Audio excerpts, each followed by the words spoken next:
So, Declan Rice is at the centre of an international tug-of-war. He's not the first player to be in this position, but right now it appears that the eyes of certainly England and the Republic of Ireland are all on him. I'll start with you, first of all, Jack. You know Declan as a person. How much will this decision be weighing on his mind? Massively. It's a huge decision for the young lad. He's still 19 years old. Obviously, it's great for him to make his international debut, and seeing him when he come back afterwards, he was beaming with pride. Now, you come back and he's obviously had a phone call, maybe from Southgate or someone in the England camp, and it's probably thrown a little bit of turmoil his way. And look, it's a big decision. I just hope at the end of the day it's not people on the outside getting into him, and it's his decision, what he wants to do, because he's got a great opportunity to go both ways with it. He's a talented lad. He's a real down-to-earth lad who's going to work hard and have a good career in football. So I just hope he makes a decision that's right for him. Gordon, you've been on both sides of the fence. What would you, if you were advising Declan Rice, what would you say to him?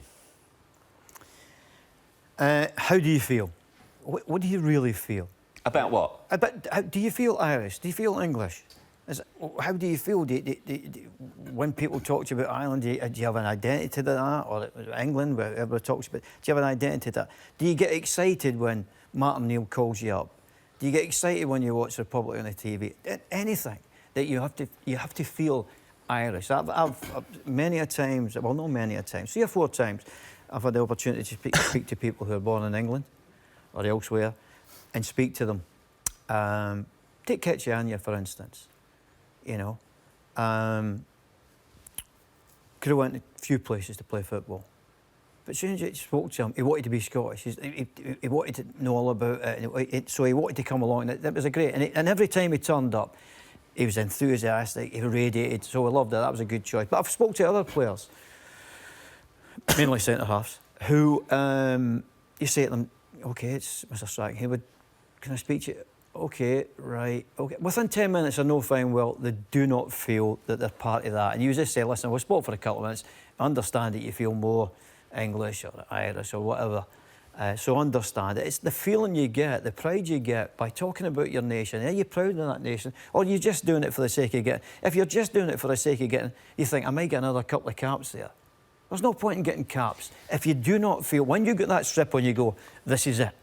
This is magnificent. I'm standing here, the national anthems. If you do not get that feeling, then don't go for it. Don't just go for a couple of caps. You might think, that might project me into the limelight better and I get caps for playing something like that.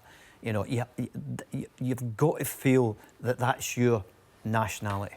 I understand that completely, but if I'm playing devil's advocate, Clinton, I'm not talking necessarily about Declan Rice, but there could be a scenario where you've got the possibility to play for 1 or 2 countries, or 3 in your case, and commercially it would be worth more to you to play for one of those countries. Yeah, I understand that. That's probably your agent getting into the player's head to see how much money you could make as a footballer. I totally get that, but I feel, Jeff, this is close to my heart. This is because I feel if you have 3 caps, you decided to play for Ireland. You've already had 3 caps, and I don't know the young boy Declan Rice. By all accounts, he's a good lad, and he loved putting on that Irish jersey. When he first did it, he sang the national anthem with pride. He even had tears in his eyes. So I hear. So I think, but once you decide that you want to go and play for the Republic of Ireland, I think that should be your decision made. I said, I had the choice. I sat down, I was getting called up to the England under-21s team.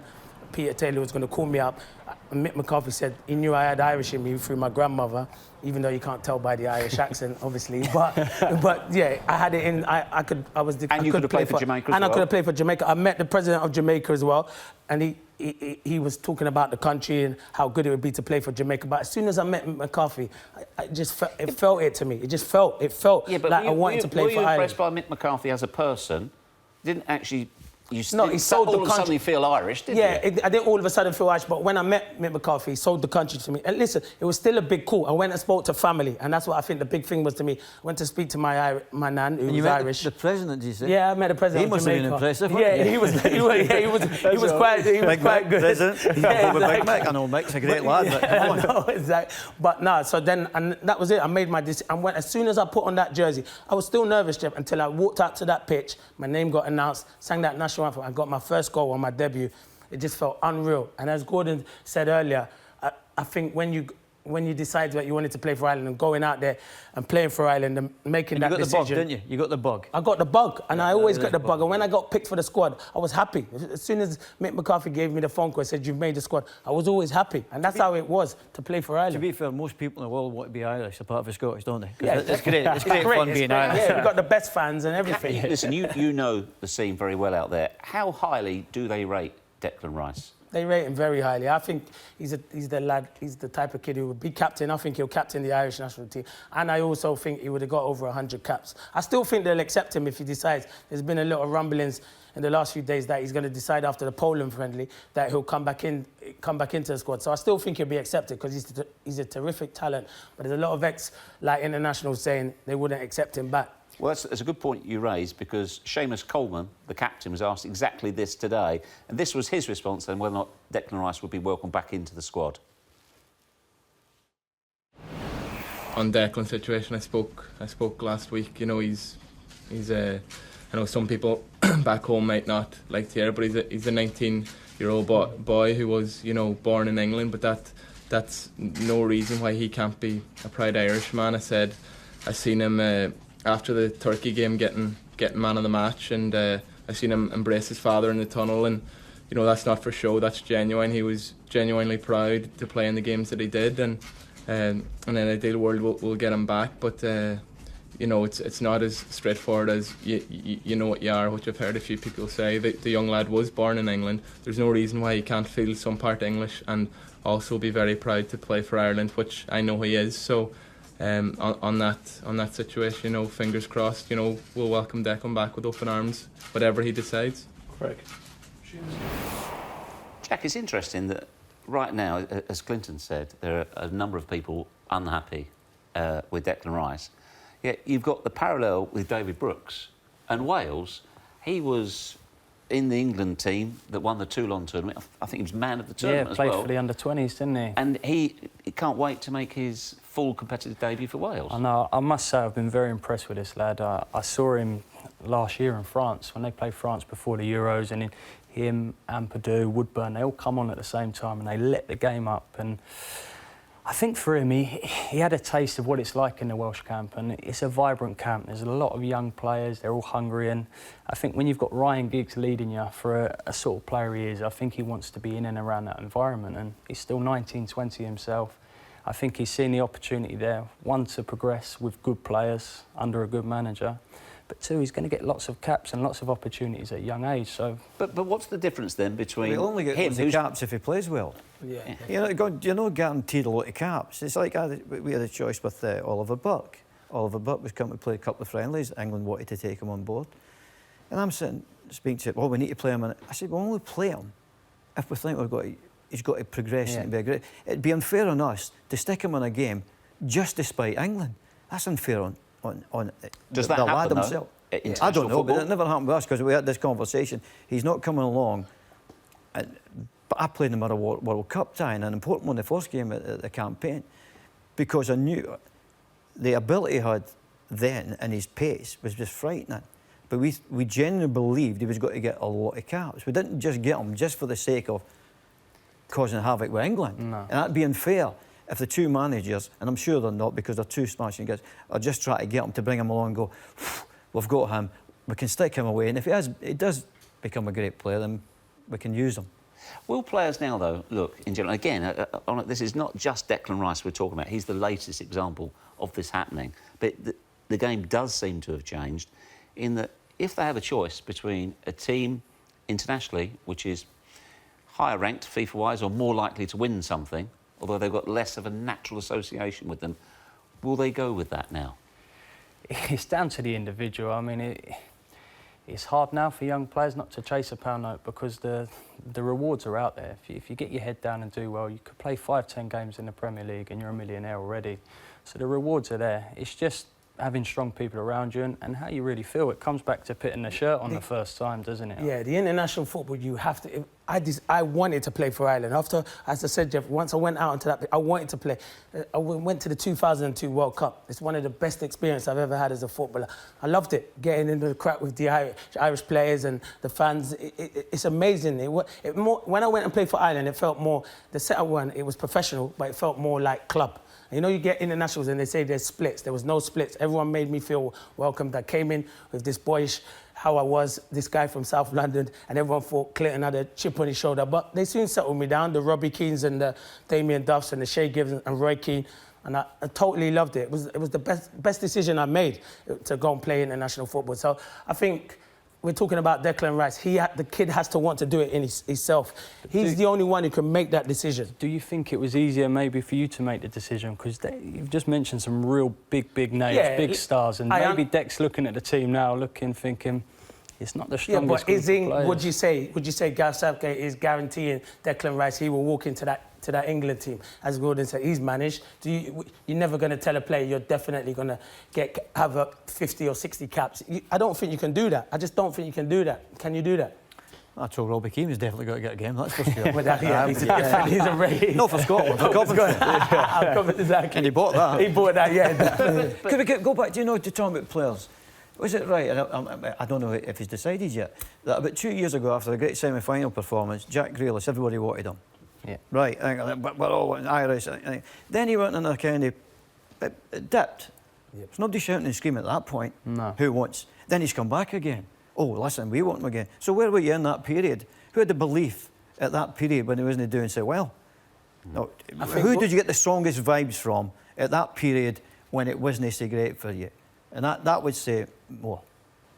Ireland have always chased Grealish. He said no, he played for them at a younger age. He said he thinks he's good enough to go and play for England, which is fair enough. See, that's another one I still believe if he came calling, I still think we would take him because he's such a talent and he would improve our squad. That's what you have to think of. When you're playing international football, will a player improve your squad? Yes, he will. That's why we're arguing about it. I think Seamus Coleman said the same. He's not silly. He's seen what he brings to the camp. Yeah. As I said, off the pitch, he's fantastic. The ultimate pro, and Seamus Coleman must be thinking, do you know what? This is the sort of person we want around our camp. So if he wants to come play for us, we're taking him. To be fair, the best place to get better as a player is your club side. And I would say to you that you got left out after the set. Has he played in the last couple of games? No, he hasn't played the last couple.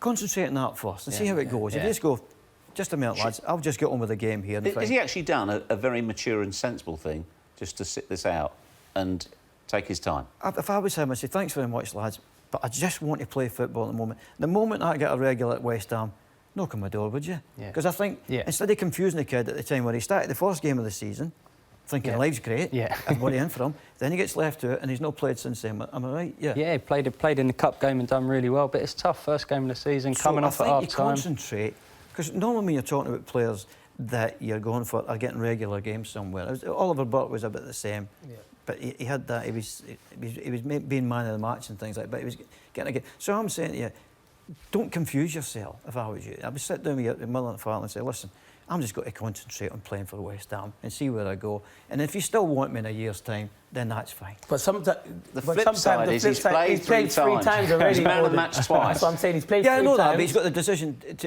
once he makes that decision of playing in a World Cup game, that's it. You know, and he's got to stand back and go, right, I'll play 3 times, fine, but I'm not getting a game for West Ham. So I might as well sit back until I really get settled and I'm playing for West Ham and playing well. Because if it doesn't do that, then England and Ireland are battling over somebody, you tell me he's a great player, and I've not seen much, battling over somebody who's not getting a game, who's probably playing under 23 side. Would that have sat well with you, though, Gordon, as Scotland manager, if somebody in exactly the same position as Declan Rice said to you, look, Gordon, thank you for calling me up. I enjoy playing the 3 friendlies, but right now, I just need to take a step back. That would be you better. wouldn't feel snubbed? No, I would feel the pressures off me that I wouldn't have to phone him again, or somebody from the FA would have to phone him again and keep nibbling at him and affecting him. I would love that for a lad to say that to me. Mm. And also as well... If you say to me, Mr Strachan, I've just spoke to Mr Southgate as well, or vice versa, and in this moment, I really need to concentrate in my club career. That's what I want to do. I want to get good at that because it's no easy to play